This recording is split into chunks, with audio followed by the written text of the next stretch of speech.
Students, welcome back to our biology class. Today we will study the remaining part of our chapter 9, that is reproduction in animals. Okay. Today we are going to study about external fertilization, development of embryo, viviparous and oviparous animals, asexual reproduction, budding and binary fission. Okay. In the previous class we have already discussed about the mode of reproduction, sexual and asexual reproduction, and we study the sexual reproduction and male and reproductive organs and fertilizations. Do you remember that? And today we are going to discuss about external fertilization. Okay, so let us learn them in detail.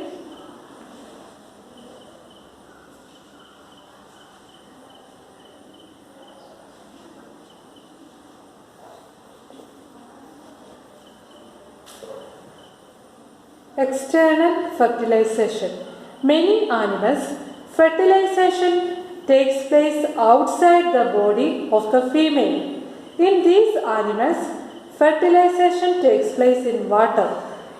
Okay, let us find out how this happens. നമ്മൾ internal fertilization കുറിച്ച് പറഞ്ഞു. What is internal fertilization? Fertilization takes place inside the female body is called internal fertilization. Internal fertilization എന്ന് പറഞ്ഞാൽ അവിടെ fertilisation നടക്കുന്നത് female ബോഡിക്കുള്ളിലാണ് അല്ലേ, അതുകൊണ്ടാണ് അതിനെ ഇന്റേണൽ ഫെർട്ടിലൈസേഷൻ എന്ന് പറഞ്ഞത്. പക്ഷേ ഇവിടെ പറയുന്നത് ചില ആനിമൽസിൽ ഫെർട്ടിലൈസേഷൻ ഫീമെയിൽ ബോഡിക്ക് വെളിയിൽ വെച്ച് നടക്കും.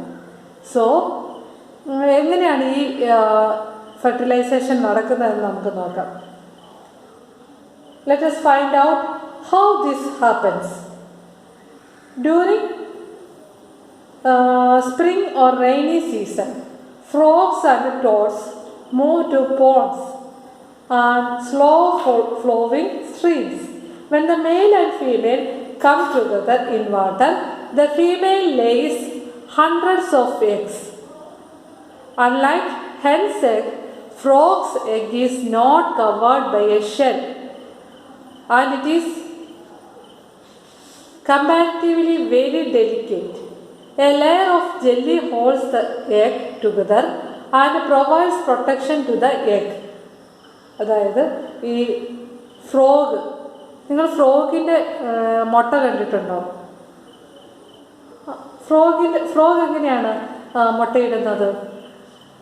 ഈ മഴക്കാലത്തൊക്കെ ആകുമ്പോഴത്തേന് പോണ്ടിൽ ഫ്രോഗ്സിൻ്റെയൊക്കെ മുട്ട കാണാം.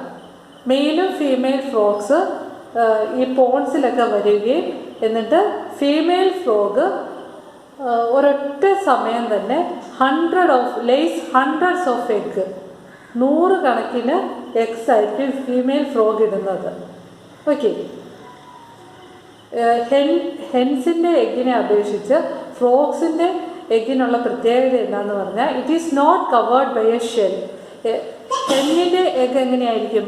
അതൊരു വൈറ്റ് കളർ ഷെല്ലിനകത്താണ് കാണപ്പെടുന്നത്. പക്ഷെ ഫ്രോഗിൻ്റെ എഗ്ഗിന് ഒരിക്കലും ഒരു കവറിങ് ഉണ്ടായിരിക്കുകയില്ല. Okay, frogs egg is not covered by a shell and it is comparatively very delicate. വളരെ ഡെലിക്കേറ്റ് ആയിട്ടുള്ളതാണ് ഫ്രോഗ്സിൻ്റെ എഗ് എന്ന് പറയുന്നത്. A layer of jelly holds the egg together and provides protection to the egg. അതായത് ഒരു jelly പോലത്തുള്ള ഒരു layer കാണും ഫ്രോഗ്സിൻ്റെ എഗ്ഗിന്, അതാണ് ഈ എഗ്ഗിനെ പ്രൊട്ടക്റ്റ് ചെയ്യുന്നത്. A layer of jelly holds the egg together and provides protection to the egg. As the egg are laid, the male deposit sperms over them. Female frog മുട്ടയിട്ട് കഴിഞ്ഞാൽ ഉടനെ മെയിൽ ഫ്രോഗ്സ് വന്ന് അതിൽ സ്പേംസ് ഡെപ്പോസിറ്റ് ചെയ്യും. Each sperm swims randomly in water with the help of its long tail. എന്നിട്ട് ഈ mail frogs പുറപ്പെടുവിക്കുന്ന ഈ ഓരോ സ്പേംസും ഈ വാട്ടറിലൂടെ മൂവ് ചെയ്യും. എങ്ങനെയാണ്? സ്പേംസിനൊരു ടെയിലുണ്ട്. ആ ടെയിൽ ഉപയോഗിച്ച് ഈ ഓരോ സ്പേംസും മൂവ് ചെയ്യും.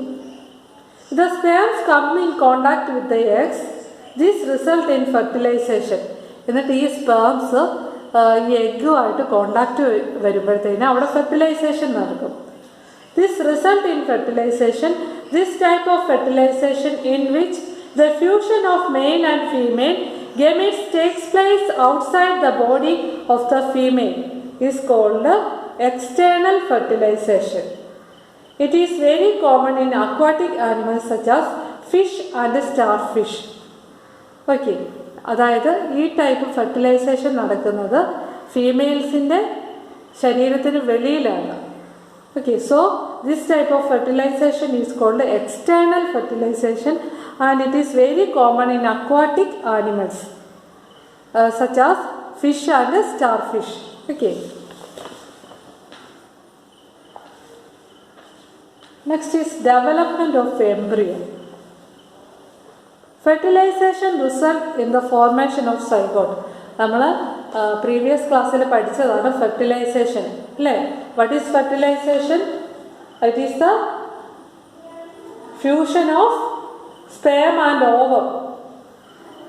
Okay, and this result in the formation of fertilized egg or zygote അല്ലേ? Fertilisation result in the formation of zygote. ഫെർട്ടിലൈസേഷനിലൂടെയാണ് സൈഗോട്ട് ഉണ്ടാകുന്നത്, അല്ലെങ്കിൽ ഫെർട്ടിലൈസ്ഡ് എഗ് ആണ് സൈഗോട്ട് എന്ന് പറയുന്നത്. Which begins to develop into an embryo. The zygote divides repeatedly to give rise to a ball of cells. Can you see this? അതായത് നമ്മൾ പറഞ്ഞ ഈ zygote male female gametes fuse ചെയ്യുമ്പോഴാണല്ലോ zygote ഉണ്ടാകുന്നത്. ഈ zygote റിപ്പീറ്റായിട്ട് അതിന് division സംഭവിക്കുകയും അതിൻ്റെ ഫലമായിട്ട് അത് ഒരു ബോൾ ഓഫ് സെൽ ആവുകയും ചെയ്യും. It give rise to a ball of cells. Okay, can you see this?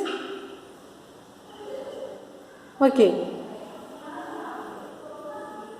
these cells then begin to form groups that develops into different tissues and organs of the body. അതായത് ഈ ball of cells ആണ് പിന്നീട് ഓരോ organs ആയിട്ട് develop ചെയ്യും. Okay, ഈ cells ചേർന്ന് tissues ഉണ്ടാകും, ടിഷ്യൂസ് ചേർന്ന് ഓർഗൻസ് ഓഫ് ദ ബോഡി, അത് ശരീരത്തിൻ്റെ വിവിധ ഓർഗൻസ് ആയിട്ട് മാറും. This developing structure is termed as embryo. ഈ ഡെവലപ്പിംഗ് സ്ട്രക്ചറിന് നമ്മൾ പറയുന്ന പേരാണ് embryo.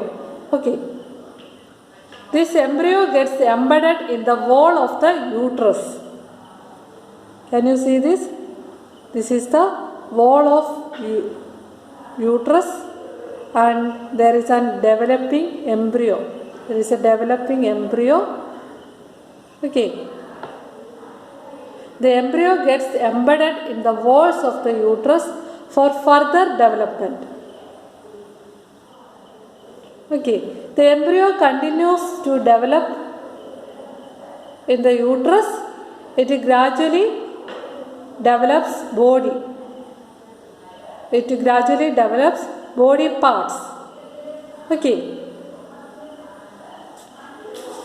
body parts such as hands, legs, head, eye, ears. അതായത് ഈ എംബ്രിയോ ഡെവലപ്പ് ചെയ്ത് അതിന് ഓരോ ഓർഗൻസ് ഉണ്ടാകുന്നു. ആ ഓർഗൻസാണ് നമ്മൾ കൈയും കാലും അതുപോലെ തന്നെ തലയും കണ്ണും ചെവിയും ഇതെല്ലാം ഉണ്ടാകുന്നു ഈ എംബ്രിയോയ്ക്ക്. The stage of the embryo in which all the body parts can be identified is called the fetus. ഈ എംബ്രിയോയ്ക്ക് ഓരോരോ ബോഡി പാർട്സ് വന്ന് മൊത്തം ബോഡി പാർട്സും കംപ്ലീറ്റ് ആയിട്ട് നമുക്ക് ഐഡൻറ്റിഫൈ ചെയ്യാൻ പറ്റുന്ന ആ ഒരു സ്റ്റേജിലാണ് നമ്മൾ ഫീറ്റസ് എന്ന് പറയുന്നത്. Okay, can you see this? Foetus in the uterus. When the development of the fetus is complete, the mother gives birth to the baby. അതായത് ഈ ഫീറ്റസിൻ്റെ ഡെവലപ്മെൻറ്റ് കംപ്ലീറ്റ് ആകുമ്പോഴത്തേനാണ് ഒരു അമ്മ ഒരു കുഞ്ഞിന് ജന്മം കൊടുക്കുന്നത്. Okay,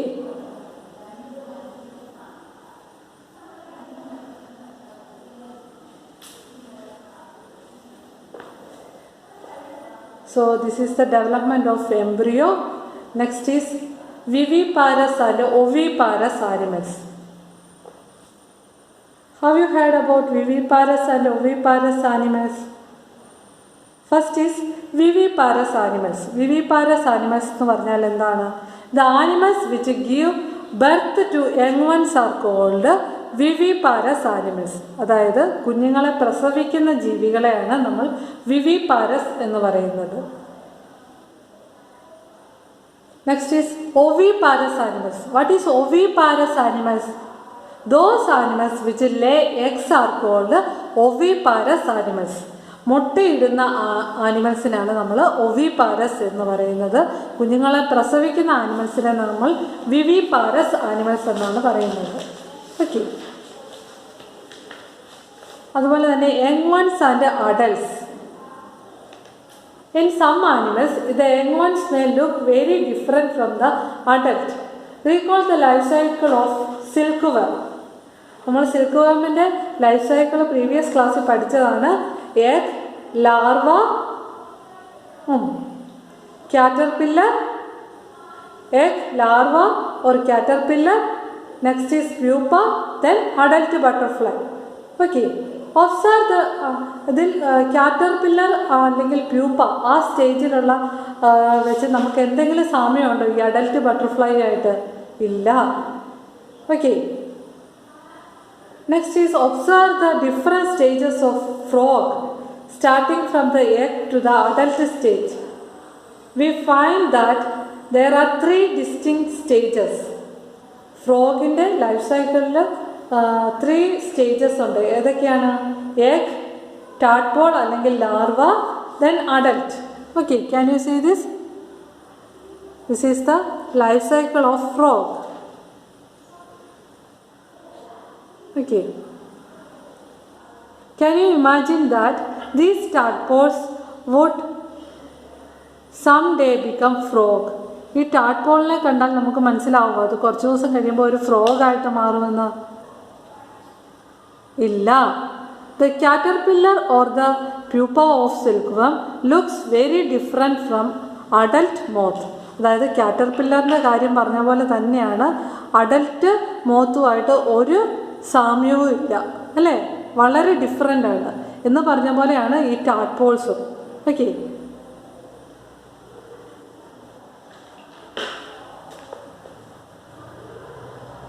The features that are present in the adult are not found in these young ones. Okay.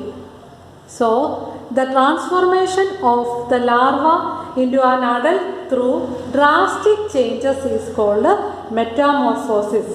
What is metamorphosis? The transformation of the larva into an adult through drastic changes is called metamorphosis. Metamorphosis എന്ന് പറഞ്ഞാൽ larva stage തൊട്ട്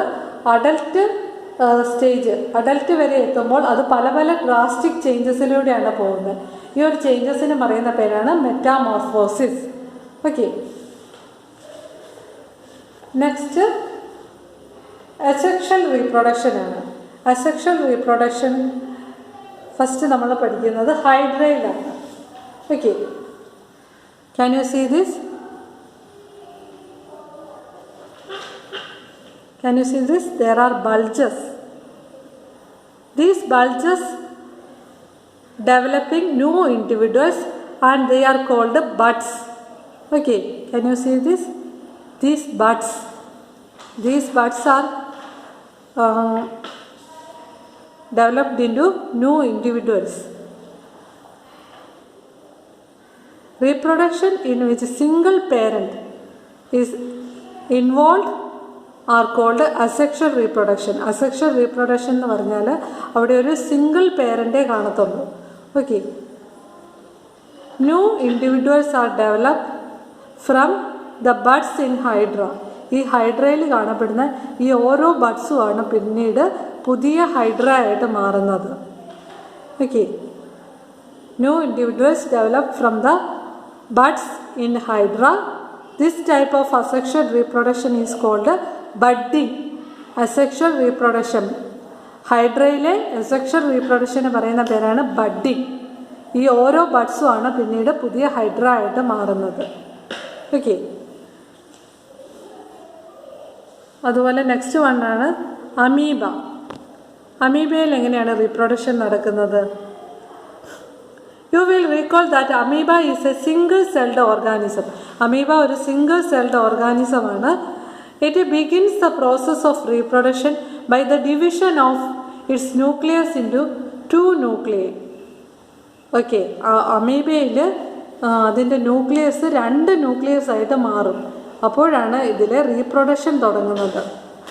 okay, this is followed by the division of its body.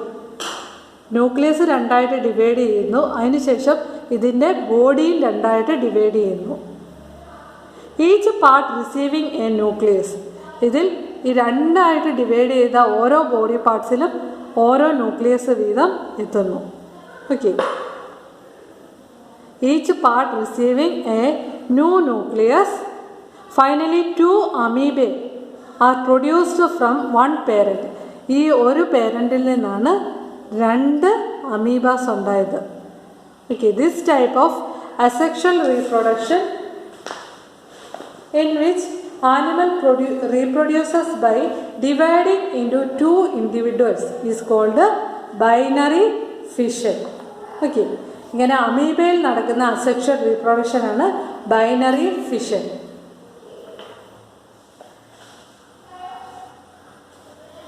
So these are today's topic.